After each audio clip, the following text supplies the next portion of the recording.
Hello everybody, it's me Ghost Bunny, and today we're going to be reading Case File Compendium by I was gonna say their Chinese name as if I didn't know their name. Meat Bun. It's been a while since I've read this book, so you can obviously tell because I for a brief second forgot this was Meat Bum. Pero yes. Back at again with Case File Compendium. It's been a while since I read it, not because of boredom or anything. I actually really like it. But life itself, I had kind of am now starting back to reading my books and stuff. And maybe new more reactions. I will have to figure out because my laptop kind of broke. But we're not here for that. Also, happy Pride Month. We are currently in June, so yay for the gays and for everybody else. In our little precious little alphabet soup or alphabet mafia, however you want to refer to it. But yes, happy Pride to everybody.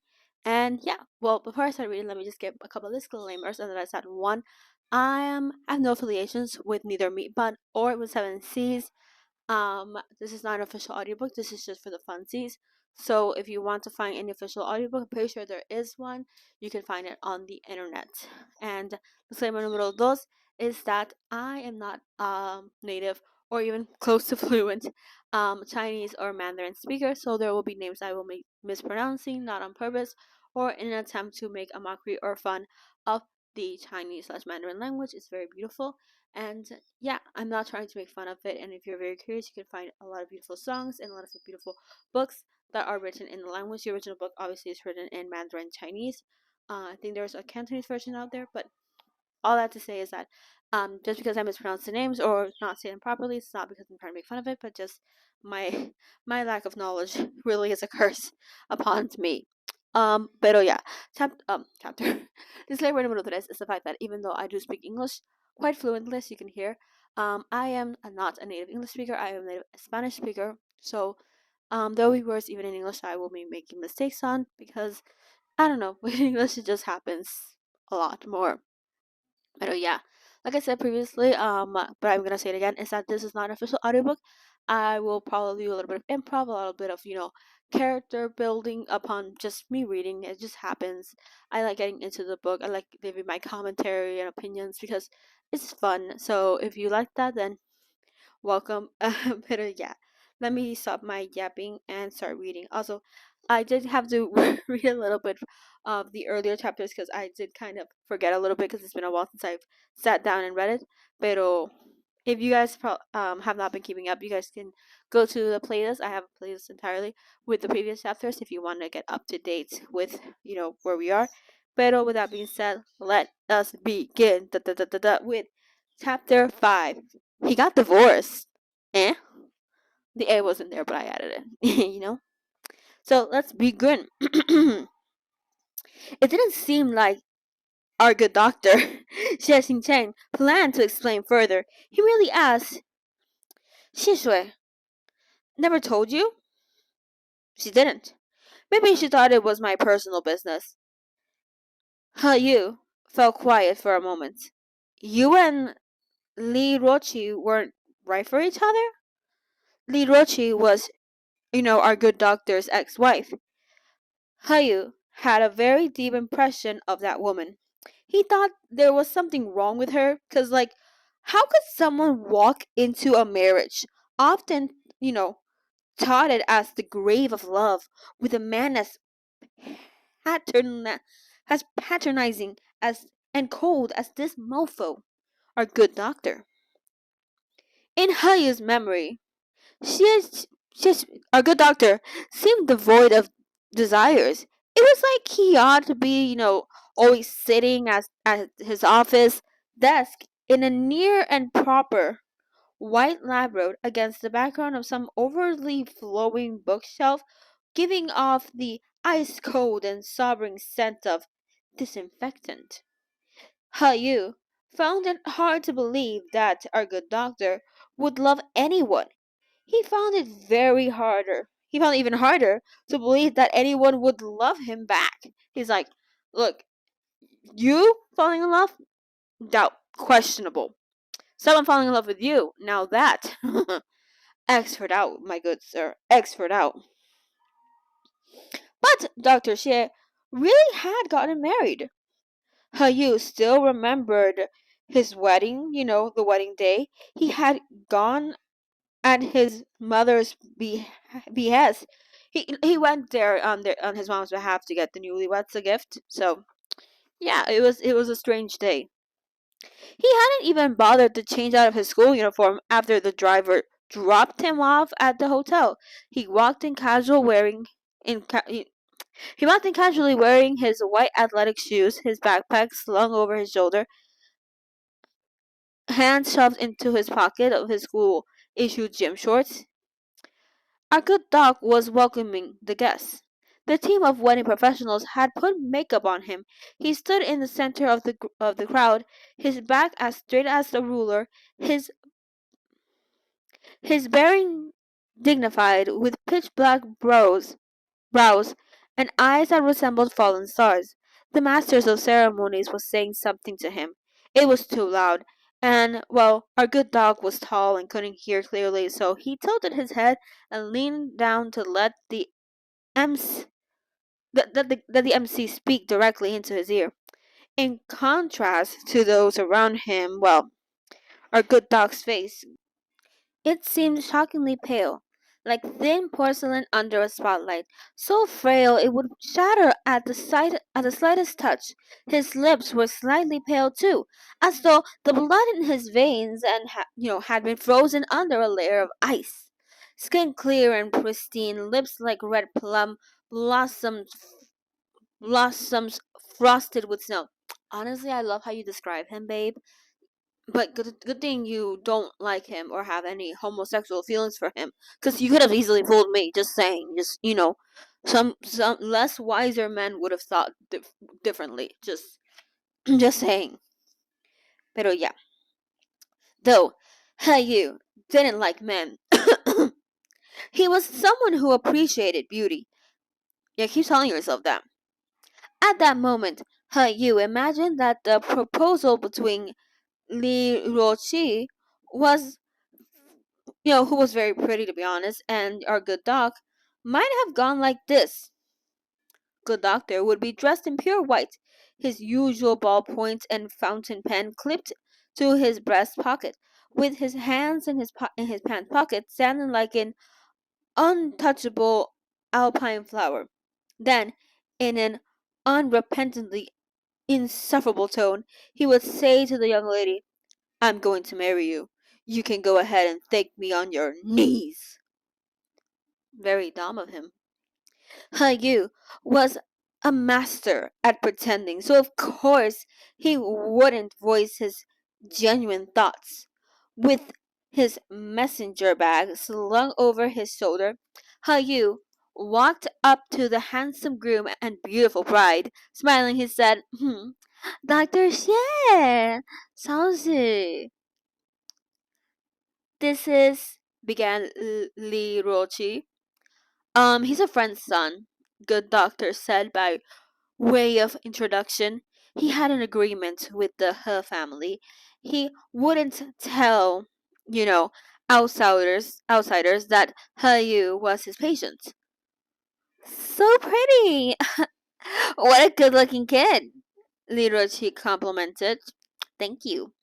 He Yu gave her a polite, gentlemanly bow, with a faint smile in his dark black eyes. "Nonsense, Sao Zi is the real beauty."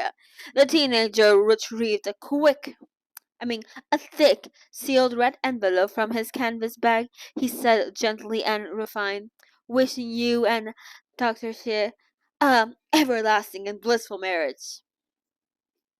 Everlasting and blissful is ass.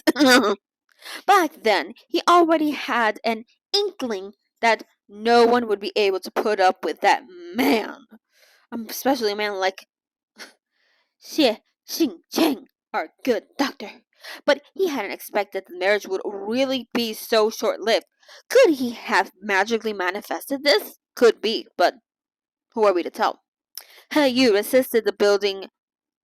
Yeah, He Yu resisted the building. Scanned that and asked evenly, "Why did you get divorced all of a sudden?" Good Doc said nothing. "I remember she really liked you back then. when the two of you visited my house after you got married, she only had eyes for you. Our goody dog doctor, broke his silence. You. This is indeed my personal business, so how about you mind your own fucking one? This isn't yours, this is moi time. You arched a brow. He assessed, our doctor's arrogance. Now that he was facing our annoyance known as Xie Xingchen again, you suddenly felt that many things had changed over the course of the years he has spent abroad. But Yu wasn't actually interested in what had changed about our good doctor. So in the end, he just smiled. Okay, then never mind, hopeful. Bitch. Hope you have a successful matchmaking date. Just hope you find someone desperate and stupid, like you. Xie Xingchen shot him a cool glance and, without bothering to thank him, turned to leave. The dorm door closed behind him. Because, you brought up the whole ex-wife thing, our good doc found himself involuntarily reminded of his marriage with Li Ruoqiu. Sorry. A union that could be described as complete failure. Like, that was horribly, horribly failed. Xie Xingchen was, aware of the reason why, Xie Shui hadn't mentioned the divorce to Yu. It was immensely embarrassing. While it was true that Li Ruoqi had once loved him, it was also true that her love didn't last. Look, in short, she cheated on him. Like, what can I say? She thought the life with a good doc was gonna be good, fancy, elegant, but she forgot that doctors have to work. Shockingly enough, I know, me too. I thought if I married a doctor, he would be with me 24/7. But as somebody who plays Love and Deep Space, I can tell you for sure that not all doctors can be Zane. I know, tragic. I cry every time when I think about it, but true. So yeah, this was something that our good doc could never actually accept. He didn't know what love was, but he did, in fact, know family, familial duty, like duty from a family, with respect to certain issues. His way of thinking was extremely conservative, but Li Ruoqi was different. She believed that the most important thing in a marriage was love, not duty. I'm be honest with you, yeah, but she was also a massive fucking cheater. So, love, you sure about that, sweetie? Sure about that, sweaty?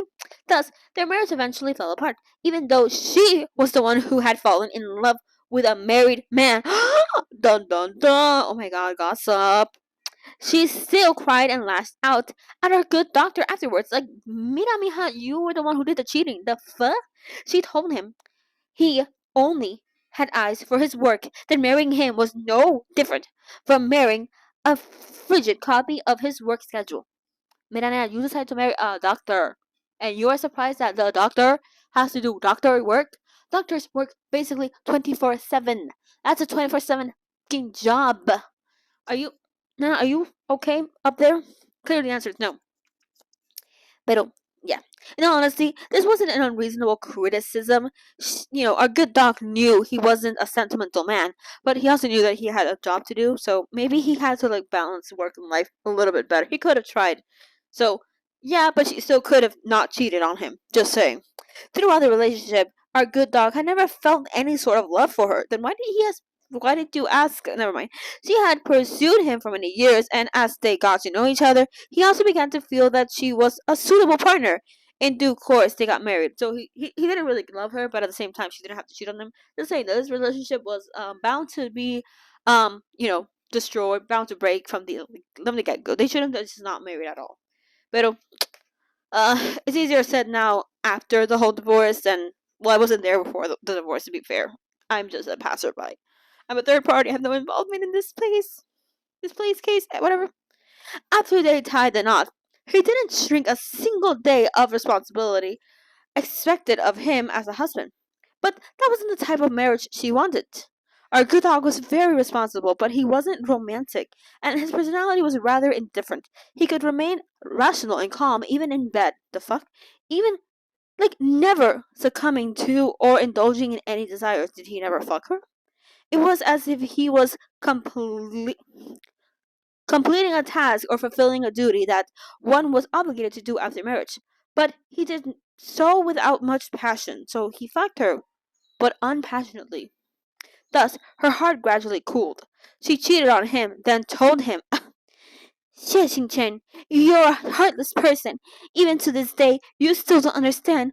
What I want is love, not just marriage. You still cheated on him, so you're still the bad guy. Solo te lo digo.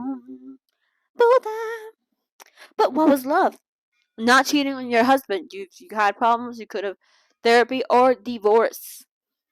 Many options before cheating. But whatever. Dead horse at this point. So our good dog only felt the onset of a splitting headache.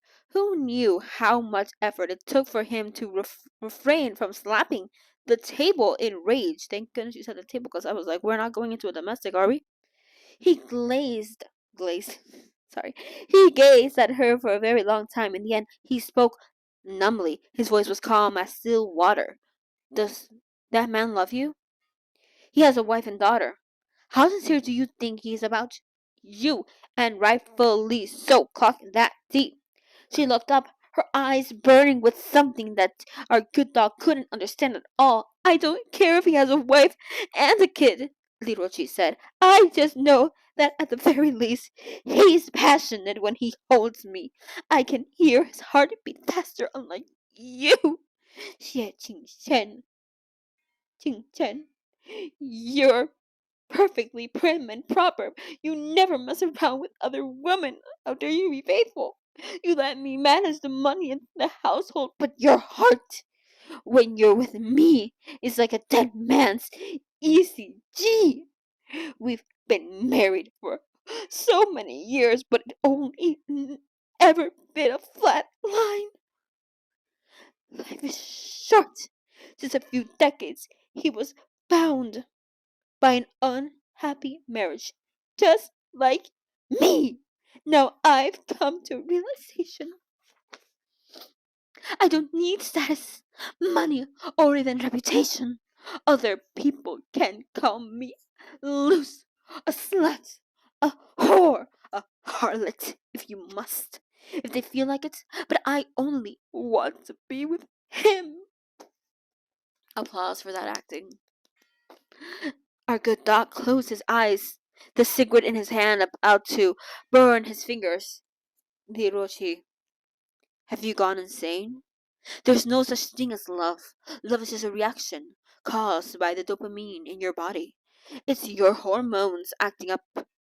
But responsibility does exist, and so does family. You're crazy about him, but is he willing to get divorced and live with you? Then clock that T.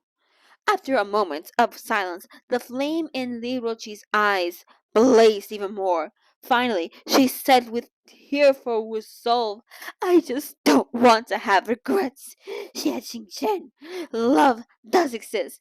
It might defy norms and be shunned by society, or maybe it's so lonely that it's buried in mud and unspeakable filth, but it does exist. It has nothing to do with hormones or dopamine or any other scientific bullshit you just came out of your asshole. I'm sorry. There's no way I can continue living with you like this. Because now I know what love is. I love him, even if it's wrong. I want to sing Be Who You Are, but like, questionable.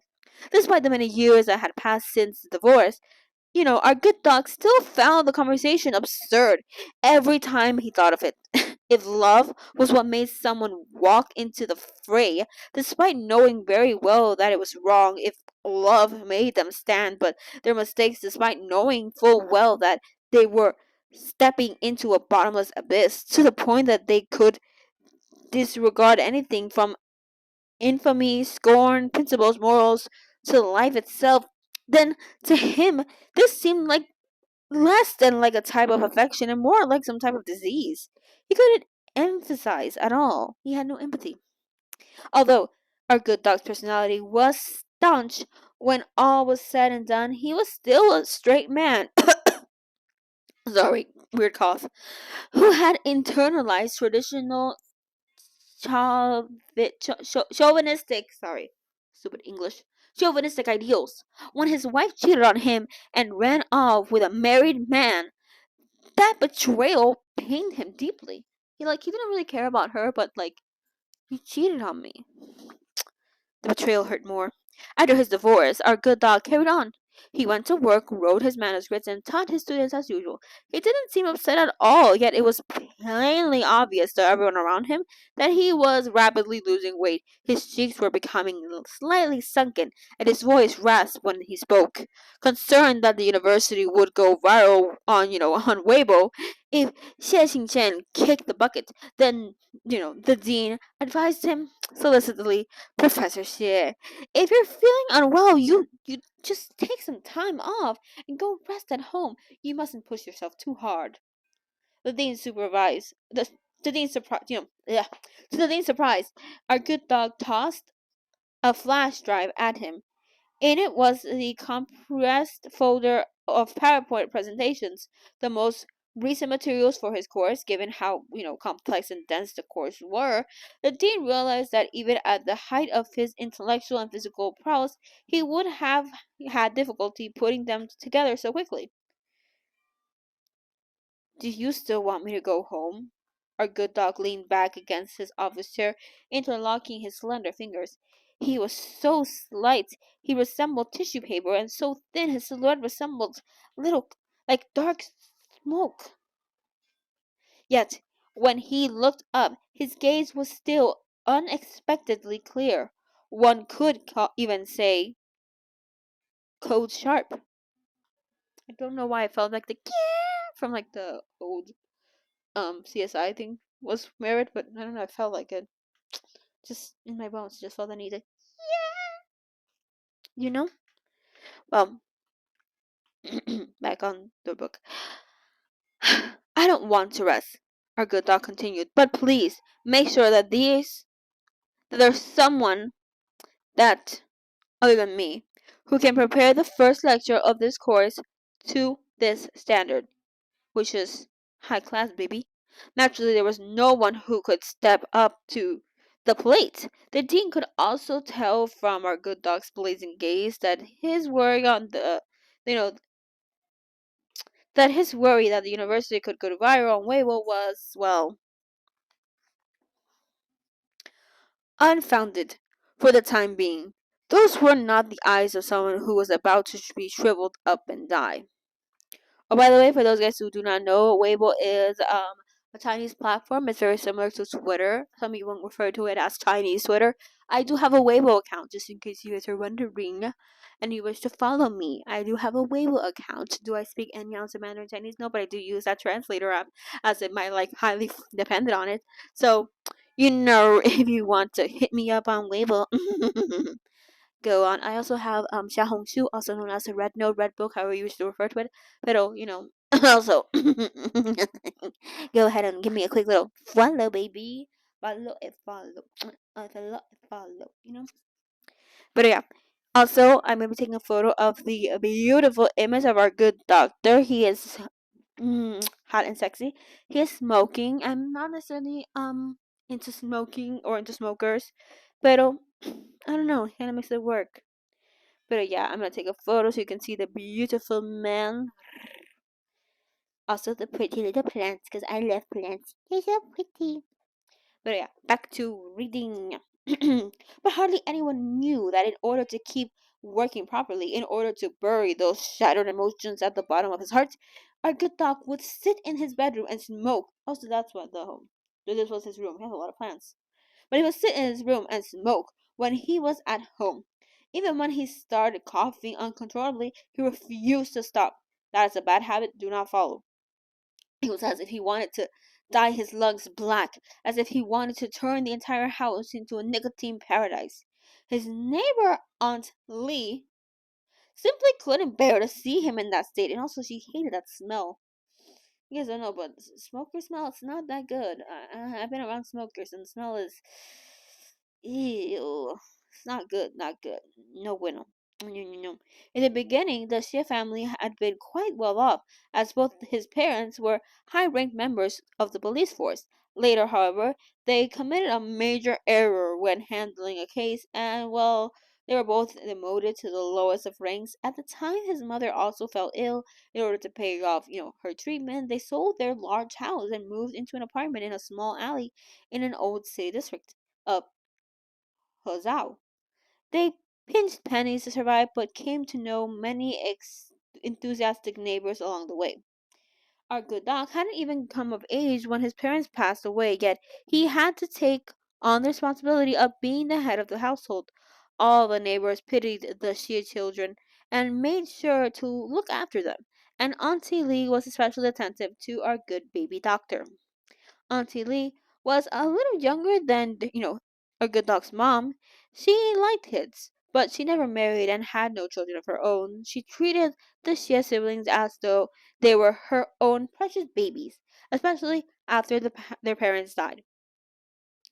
This untethered woman and the two orphaned children grew deeply attached to each other. After, he divorced, our good dog had a divorce, Aunt Lee wept for a long, long time. Then, like an old mother going bald from stress, she mustered up the energy to introduce girls to him. Unlucky for her, he would soon marry a man. Because this is in fact still a BL. In order to avoid hurting Auntie Lee's feelings, our good dog attended every meeting she set up. But really, he was going through the motions. Beside from the perspective of those girls, he wasn't a great catch either. So come on, the blind leading the blind, and he was blind as fuck. So our good dog's circumstances were considered excellent the first time he got married. He was handsome and tall, a doctor in his 20s as a provisional level hospital. He was in this prime of his life with boundless future prospects. He, his once tangible shortcoming was that he hadn't been born into a wealthy family and did have much money. But now he was divorced, and his salary as a professor wasn't as high as when he had been a doctor. He wasn't that young anymore either, so naturally his loss became all the more conspicuous, like a set of unusually protruding ribs. Not only was he a divorced man pushing 40 without a nice house or car, but he also had an unmarried younger sister he needed to look after, dragging him down like a child from a previous marriage. No matter how handsome he wasn't a celebrity, so he couldn't cash in on any to make a living. He how could a girl's parents not mind? Like, he's handsome, yeah, but broke bitch, the fuck? Turning up from matchmaking and dating weren't the same. It was said that compatibility was determined by first impression, but in reality, one's overall circumstances were the deciding factors. Thus, the conversation it often went like this. Your job is pretty good, right? Do you have time to take care of your family? I don't. Because I'm a medical school professor, the course materials need to be very detailed and accurate. The students also have many questions, so I often work overtime. Oh, well, your salary isn't bad, right? I'll probably need to teach for another 3 years or so before I get a raise, but I'm not sure if I still be at a university at the time. Ah, I see. Do you have any other family members? I have a younger sister. Is she married? Not yet. Silence. The interrogation was usually sharp and direct. This dissecting. She's dissecting one circumstances like a surgical knife, and our good dog's answer would completely erase the woman's initial hopeful smile. She would start with "Yay!" and then go "Fuck." Immediately, the same whoop. Auntie Lee became terribly anxious when she found out about this. Hey, sweetie, have you, you just suggestion.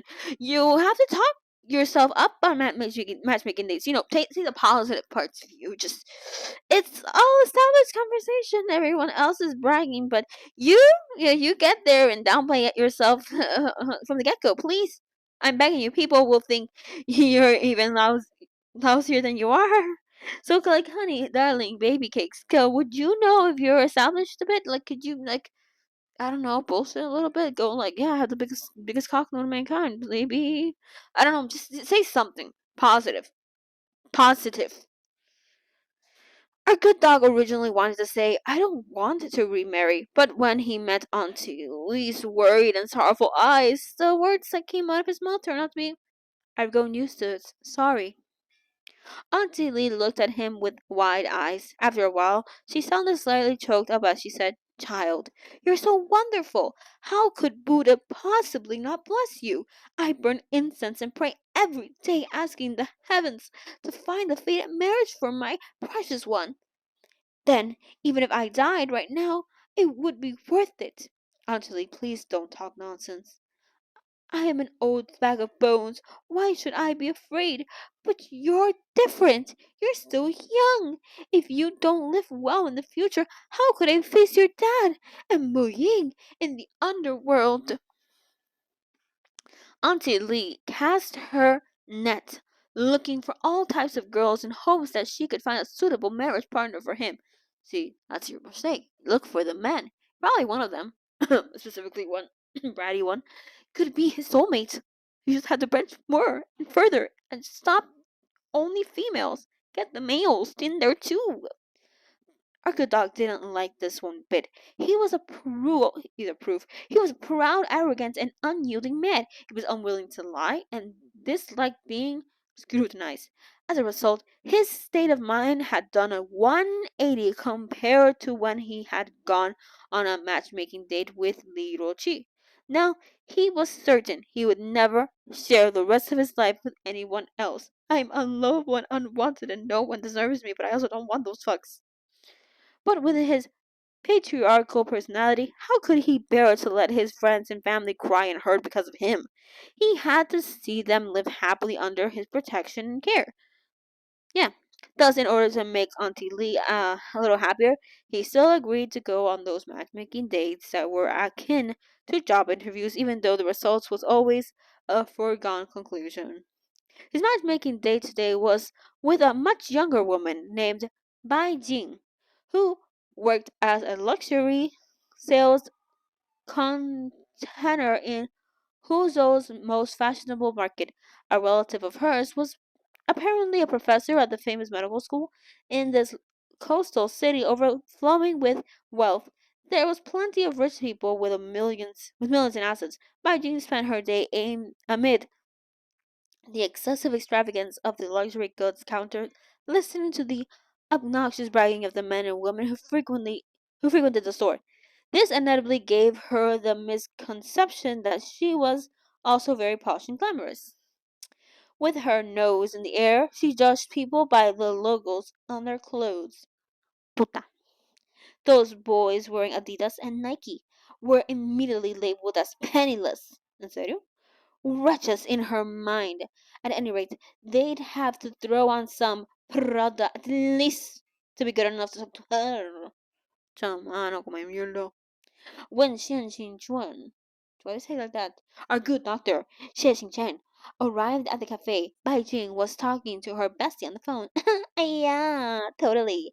You have no idea. I run into those kinds of dumbasses every single day at work. Today, there was a mother and her son.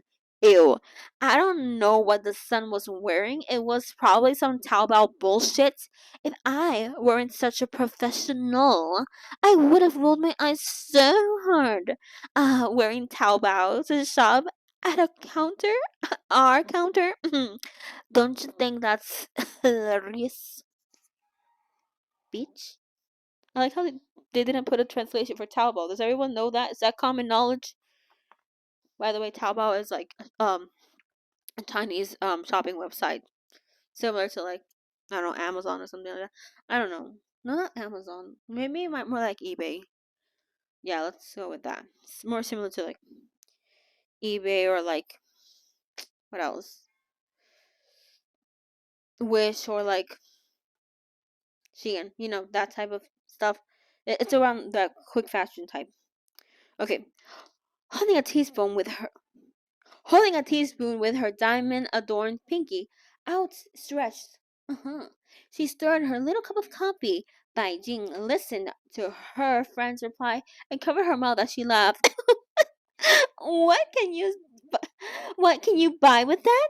They definitely won't be able to afford it. The both of them would probably need half a year's salary to pay for a simple pair of slippers from our counter. And let me tell you some things, babe. Do you know what that boy asked when he came up to me? He said, and I quote, "Do you sell baseball caps here? My mom likes working out, and it's her birthday too. Day. I want to buy her a baseball cap." End quote. Beijing laughed so hard she shook. I straight up told him, "I'm sorry, the brands we carry here have never made baseball caps. Sir, are you unfamiliar with our brands?" If only you could have seen his face. It was incredible. Yeah. Hold on. I think my date's here. I'll talk to you later. Let's try out Bulgari for a afternoon tea later, babe. Love you. Mwah. Unfortunately, the cafe was noisy, so even though Xie Xingchen was looking for Bai Jing, he didn't hear her obnoxious bragging. Unfortunately enough, we did. Bai Jing caught sight of our good doctor peering around and noticed that he fit the description given to the matchmaker: very tall, very handsome, peach blossom eyes, but with a cold demeanor. She waved at him at once. "Hi, are you Xie Xingchen, Professor Xian?" Xie Xingchen walked over. Hello.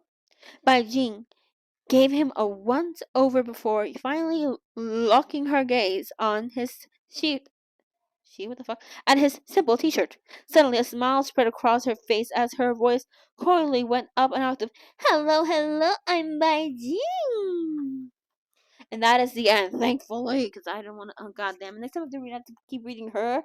No. Okay, but that is the end of chapter 5. I'll be honest with you, I don't like Bai Jing. I don't know if I made it obvious. I just don't like her.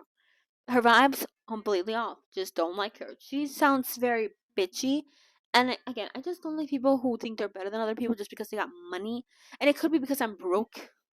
I don't know, brokey logic probably, but I don't know. Thinking you're better than other people, acting scrub, and making fun of this kid who's trying to get like a little hat for his mom because he cares about her and he's a very considerate son to his mom, and you're being a bitch. I don't know. I just don't like her. I don't know if you guys like her. I don't, but yeah, that's the end of chapter 5. I'm gonna be reading chapter 6 next time. But yeah, if you've been liking my reading, you can like, comment, and subscribe. There's an entire playlist like I mentioned before where you can hear the past chapters. So if you want to get up to date or just hear them just generally because you want to hear my voice or because interested in the book, then you can go ahead and do so. But other than that, one, happy pride, and two, have a good day wherever you are, however you are. Bye bye bye bye bye bye. Bye.